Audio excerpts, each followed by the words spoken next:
आइए आज science classes में हम लोग ऑर्बिटलों में इलेक्ट्रॉन भरने संबंधी हुंड का नियम समझते हैं।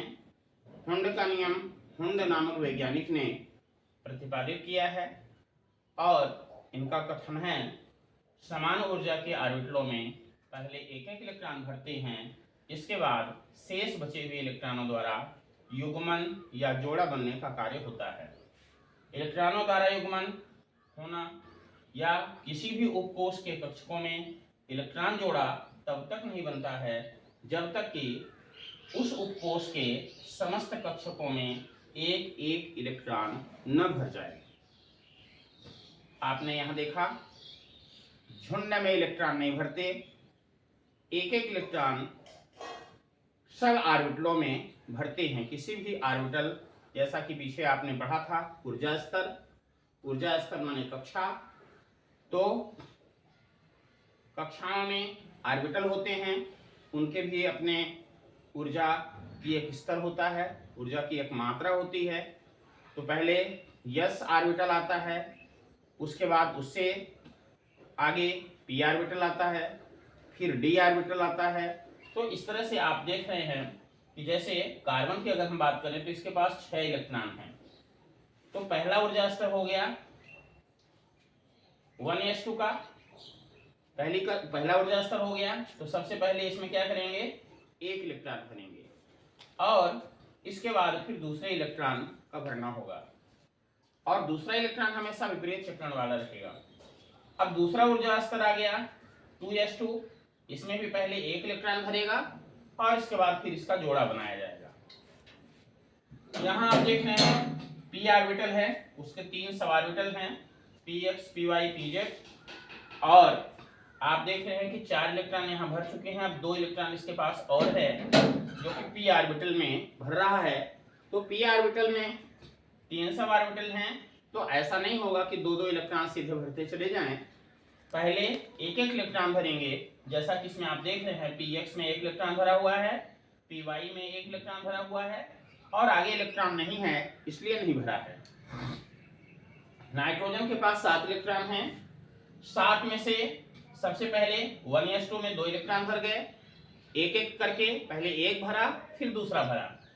इसके बाद 2s में आए तो यहाँ भी पहले एक भरा, इसके बाद दूसरा भरा। अब बचा 4 इलेक्ट्रॉन भर चुके हैं, 3 इलेक्ट्रॉन इसके पास और हैं। तो पहले एक एक इलेक्ट्रॉन आप देख रहे हैं कि भर रहे हैं px, py, pz में, तीनों भाग में, तीनों सब ऑर्बिटल में पहले एक एक इलेक्ट्रॉन भर रहे हैं। अब ये तीनों भर चुके हैं, अब बचा इलेक्ट्रॉन जो होगा, अगर आगे बचेगा तो इनका जोड़ा बनाया जाएगा। ऐसा कभी भी नहीं हो सकता है कि 2-2 इलेक्ट्रॉन एक साथ भरें। ऑक्सीजन के पास 8 इलेक्ट्रॉन हैं, तो आप देख रहे हैं कि ये पहले एक एक इलेक्ट्रॉन भरते हैं। तो 1s में एक भरा फिर दूसरा भरा, 2s में एक भरा फिर दूसरा भरा, 2p में px, py, pz 3 भाग हैं। तो px में पहले एक भरा, py में पहले एक भरा और pz में एक भरा, जैसा कि ऊपर में दिखाई दे रहा है।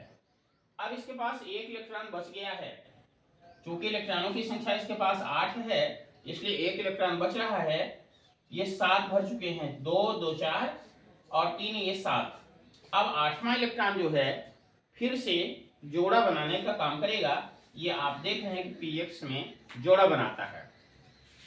इसी तरह से F9 में देखिए, F9 में भी इसके पास 9 इलेक्ट्रॉन हैं, जैसा कि 8 में आप देख रहे हैं कि px में 2 इलेक्ट्रॉन भर गया था। अब इसके पास एक इलेक्ट्रॉन और ज्यादा है जो py में भर जाएगा। नियान में आप आगे देखेंगे कि यहाँ pz में भी इलेक्ट्रॉनों का जोड़ा बन जाएगा। इस तरह से इलेक्ट्रॉनों का जोड़ा तब तक नहीं बन सकता है जब तक कि उस ऑर्बिटल के सभी सब ऑर्बिटलों में एक एक इलेक्ट्रॉन नहीं भर जाते हैं। पहले एक एक इलेक्ट्रॉन भरेंगे और इसके बाद फिर जितने इलेक्ट्रॉन बचे रहेंगे उन इलेक्ट्रॉनों के द्वारा युग्मन की क्रिया होगी या जोड़ा बनाने की क्रिया होगी। तो इस तरह से हुंड का नियम क्या कहता है? हुंड का नियम कहता है कि इलेक्ट्रॉन झुंड में नहीं चलते, बल्कि एक एक इलेक्ट्रॉन पहले भरते हैं और इसके बाद फिर जितने इलेक्ट्रॉन बचे रहते हैं उन्हीं इलेक्ट्रॉनों के माध्यम से फिर से शुरू से उसी ऑर्बिटल के सब ऑर्बिटलों में इलेक्ट्रॉनों का भरना होता है। ये आपको इलेक्ट्रॉनिक विन्यास समझने में और बनाने में फ्रेमोंट का नियम लाभकारी होगा। धन्यवाद।